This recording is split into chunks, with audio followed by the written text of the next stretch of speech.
ومن أحسن قولا ممن دعا إلى الله وعمل صالحا وقال إنني من المسلمين. ورحمة الله وبركاته. الحمد لله رب العالمين والعاقبة للمتقين নবিয়িনা মুহাম্মদ ওয়া আলা আলিহি ওয়া সাহবিহি আজমাইন, আম্মা বাদ। সম্মানিত এক ভাই জানতে চেয়েছেন যে মহিলাদের সফর সম্পর্কে, মহিলারা যদি পর্দা করে বাড়ির বাইরে যায়, যদি কোনো জায়গায় সফরে যায়, বাজারে যায়, স্কুলে যায়, কলেজে যায়, অথবা তার প্রয়োজনে কোনো জায়গায় যায়, আত্মীয়র বাড়ি যায়, তো এটার জন্যে মহিলাদের আমল নামায় কিছু লেখা হবে কিনা, সব হবে কিনা। প্রথম কথা হচ্ছে ফরজ, এটা আল্লাহ সুবহানাহু ওয়া তাআলার হুকুম, নারীদেরকে পর্দা করতে হবে, হিজাবের সহিত চলতে হবে, এটা আল্লাহর বিধান। অতএব আল্লাহর বিধান তো মানতেই হবে, না মানলে বরঞ্চ সে ইসলাম থেকে বেরিয়ে যাবে। সে যে আল্লাহ সুবহানাহু ওয়া তাআলা পরিপূর্ণ যদি ঈমান কেউ না মানে, আল্লাহ সুবহানাহু ওয়া তাআলা বলেছেন নারীদেরকে যে তোমরা পর্দা করবে, পর্দা তোমাদের উপর ফরজ। মুমিন নারী সূরা নূরে 24 নম্বর আয়াতে, 30 নম্বর আয়াতে পুরুষদের বলা হয়েছে, 31 নম্বর আয়াতে মহিলাদেরকে বলা হয়েছে। তাই এটা করতে হবে, এটা বাধ্যতামূলক মহিলাদের জন্য, তার শরীরকে আবৃত করা।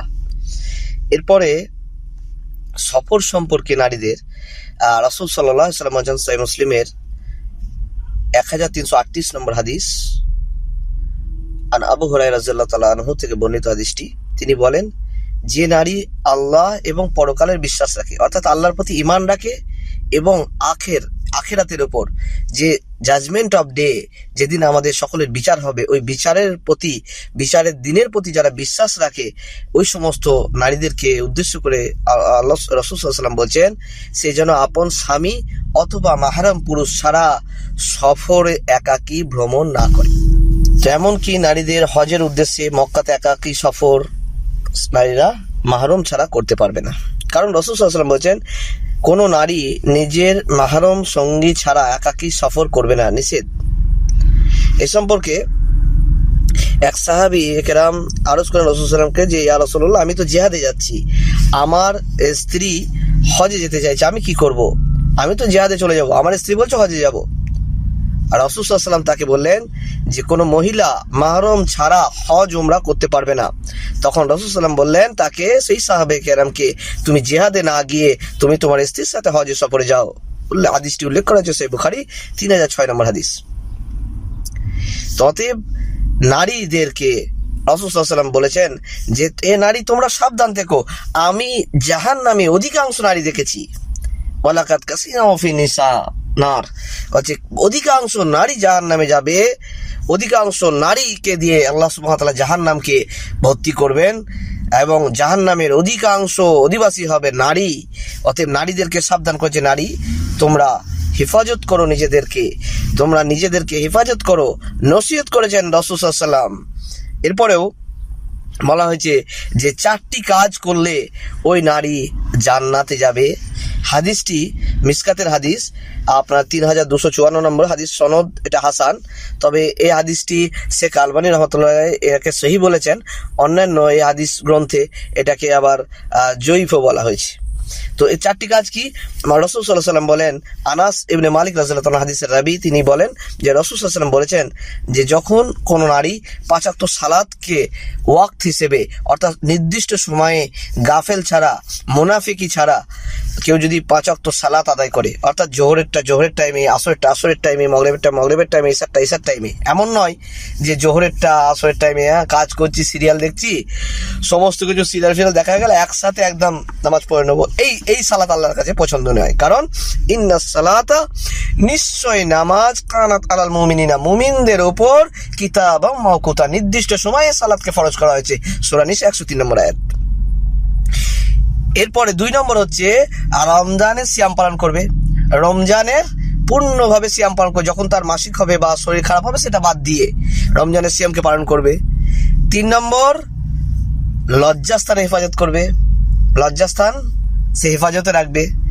4 নম্বর স্বামীর আনুগত্য করবে। খুব গুরুত্বপূর্ণ। স্বামীর আনুগত্য করতে হবে, কারণ এ সম্পর্কে রাসূল সাল্লাল্লাহু আলাইহি ওয়াসাল্লামের হাদিস। আর আবু হুরায়রা রাদিয়াল্লাহু তাআলা কল রাসূলুল্লাহ সাল্লাল্লাহু আলাইহি সাল্লাম, রাসূল সাল্লাল্লাহু আলাইহি সাল্লাম বলেছেন যে দুই শ্রেণীর নারী দিকে আল্লাহ সুবহানাহু ওয়া তাআলা রহমতের দৃষ্টি তাকাবেন না, তাদেরকে পবিত্র করবেন না। লা ইয়ানজুরুল্লাহু ইমরাতাইন, দুই শ্রেণীর নারীর দিকে ইয়াউমাল কিয়ামা, দুই শ্রেণীর নারীর দিকে আল্লাহ সুবহানাহু ওয়া তাআলা দয়া করবেন না, রহমতের দৃষ্টিতে তাকাবেন না।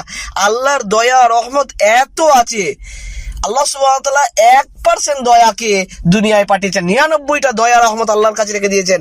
এই 1% দয়া কতটা আপনাদেরকে বুঝে আমি হয়তো বোঝাতে পারবো না। 1% দয়া মানে, মনে করেন যখন একটা গরুর বাচ্চা হয়, একটা ছাগলের বাচ্চা হয়, একটা কুকুরের বাচ্চা হয়, তার মা মুখ দিয়ে চেটে চেটে বাচ্চাটাকে পরিষ্কার করে দেয়, ওই 1% দয়া।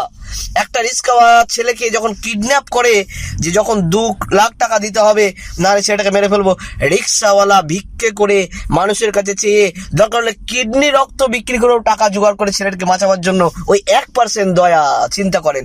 আর 99% দয়া আল্লাহ সুবহানাহু ওয়া তাআলার কাছে আছে।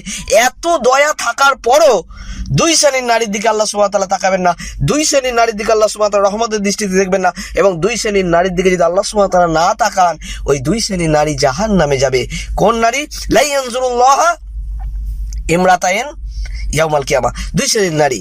লা তাশকুরু লিজাওজাহা, ওই নারী যে স্বামীর শুকরিয়া আদায় করে না।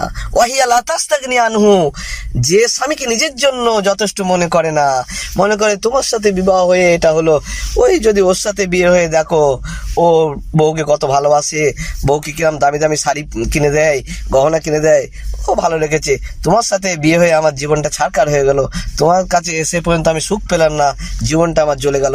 এই অশুকরিয়া, এই কথা শুধু বলেছে, বাস এই কথার বলার জন্য হচ্ছে ওয়াহিয়া লা তাস্তাগনি আনহু, স্বামীকে নিজের জন্য যথেষ্ট মনে করে না এবং স্বামীর শুকরিয়া আদায় করে না, স্বামীর প্রশংসা করে না।